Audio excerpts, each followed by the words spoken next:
The time of my return had come.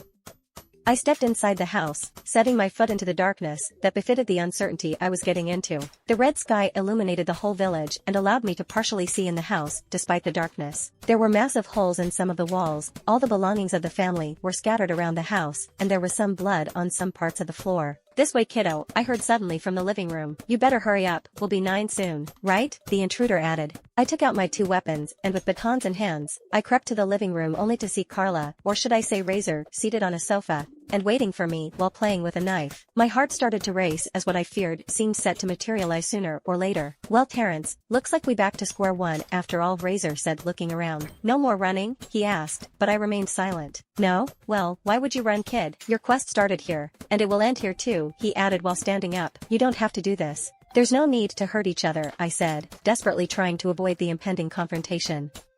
"Oh, you're right, but that depends on your choice, kid. You know what you got to do if you don't want to get hurt," he said while walking around in the living room. "What you got to do to save mom and dad, big sis," he added.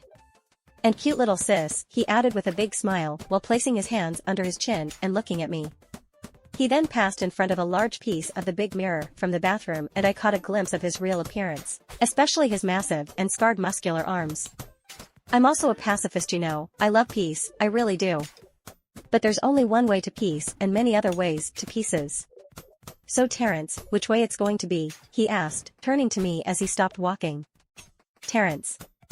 Is it the only name your parents could come up with?" I just couldn't believe it when the master told me, he spoke. "Somebody told me yours sounds cliché and stupid," I retorted. "Wow. What a clapback. The old man also told me that about you," he revealed. "He told me a lot about you and your family, you know, all the juicy details. I mean, look at you. The Outlander himself. Can't believe you kicked the hybrid, even Nadia. Not Flavio though, that one's a speedster, and a big problem. Left him locked up there, by the way, never liked him, you should thank me for that," he spoke while I kept on taking furtive looks around, trying to determine the quickest way out of his reach and to my mother's workshop, the only room in the house my sisters and I were forbidden to go to. "Edlin told me you're a bloody freak, but I just want you to leave my sister's body alone," I spoke. "Edlin? Well, did she tell you about this?" he said, before lifting his hands up. All the objects around him arose from the floor and started floating, rotating in the air and in front of him. I froze, surprised and defeated, while he sent a chair in my direction with a simple gesture. I ducked at the last second to avoid the hit and stood back up only to be struck on the back by the chair as Razor pulled it back towards him. I fell on the floor and started crawling towards the workshop. "Come on, Outlander, show me what you got," he shouted. I stood up and ran towards the workshop. Razor followed behind, random objects still rotating in front of him like a hurricane, some of them enlarging the door frames he passed through. I reached the workshop door and tried to gain entrance in vain as it was locked, and I turned around to see Razor stop his telekinesis to talk to me for a moment.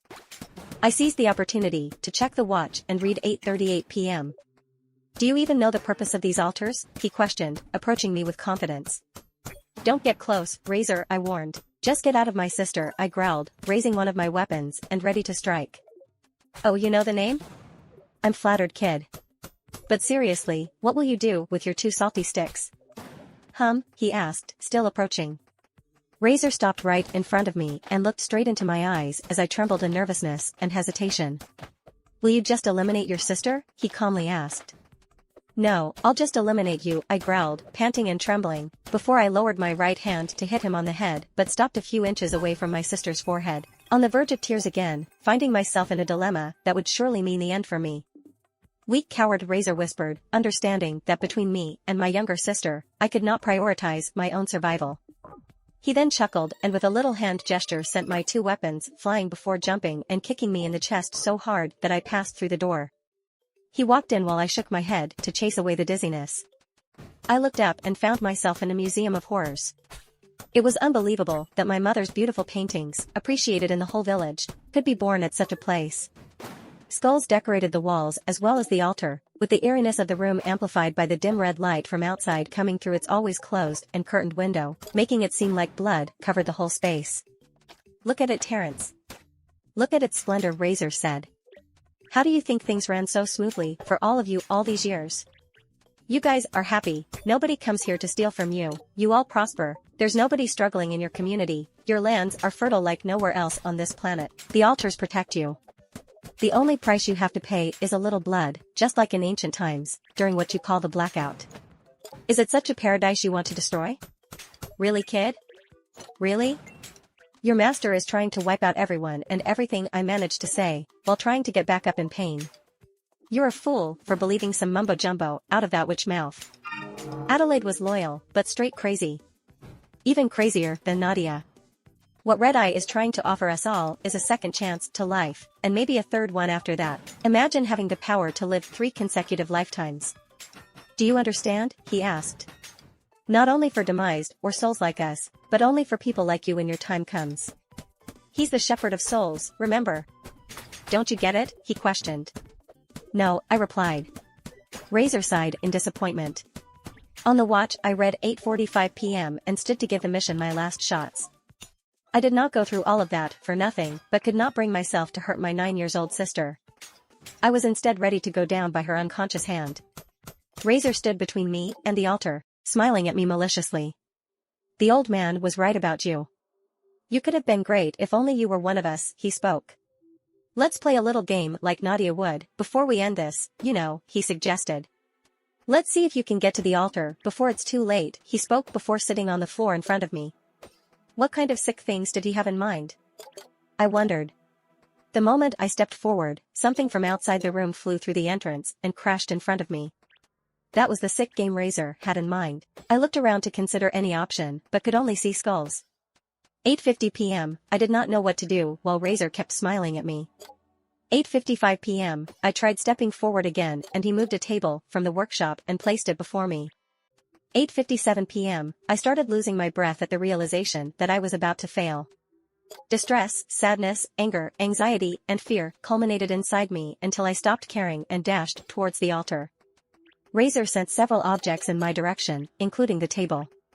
Not knowing what else to do, I just placed my hands forward with the strong will of just shield myself and maybe just push them back. At that instant, the wall behind Razor and the west altar crumbled and got pushed, along with the objects he sent towards me. He himself was pushed at least 1 meter away while I stood immobile and confused. Blood resonance, Razor quietly said, while I recognized my sister's fearful facial expression. I ran towards the altar and jumped over Razor, who curled up in defense. I landed in front of the objective and looked at the time, right when the minute hand hit the number 12, then I touched the evil object to destroy it. While looking at the light, I could hear Razor prepare something behind me, but for some reason, I focused on the altar until it was completely destroyed. It got real, huh? Let's see what you got, Outlander, I heard behind me. Numerous objects were already in front of him when I turned around, and with one swift hand movement, he attacked. I once again put my hands forward, but that time I could only slow down the projectiles. That was just blood resonance, kid. You may be the Outlander, but you're not a soul like us. You're still no match for me, he spoke. Among the projectiles, Razor's sharp knife slowly made its way towards my left hand, progressing until the blade tore a little hole in my palm. At the sight of blood, he pulled back his knife, caught it with one hand, and let all the other objects fall on the floor. Red Eye was right, there's life in blood, Razor said, just like Nadia earlier, contemplating the blood on the knife tip. When he noticed me looking at him, he smiled before he raised his hand towards the window, making it shatter in pieces. With one jump from where he stood, he escaped through the opening. In an attempt to catch up with him, I ran towards the window but stopped in my track when I realized what awaited for me outside. All the souls had gathered all around the house, armed with various weapons, from pistols to axes. I'm done playing with him, guys. Party's over. End him, Razor said, before escaping with the bloody knife. One of the souls who held a flame torch dropped it in front of him and a trail of fire was born, making its way towards the house. In a few seconds, I heard and saw flames rise all around the residence. I tried to control objects again, even the flames just in case, but I soon realized that I had lost any kind of telekinesis that I had briefly acquired earlier. Between the raging fire making its way inside, and the souls waiting for me outside, it seemed to me that there was no escaping a painful demise that time. However, an unexpected help arrived, in a form neither the souls outside nor myself could imagine. Thanks for watching. If you want to see more videos like this one, make sure you hit that like button and subscribe to my channel. And if you want to share your story in the next video, comment on this one and I'll make it happen.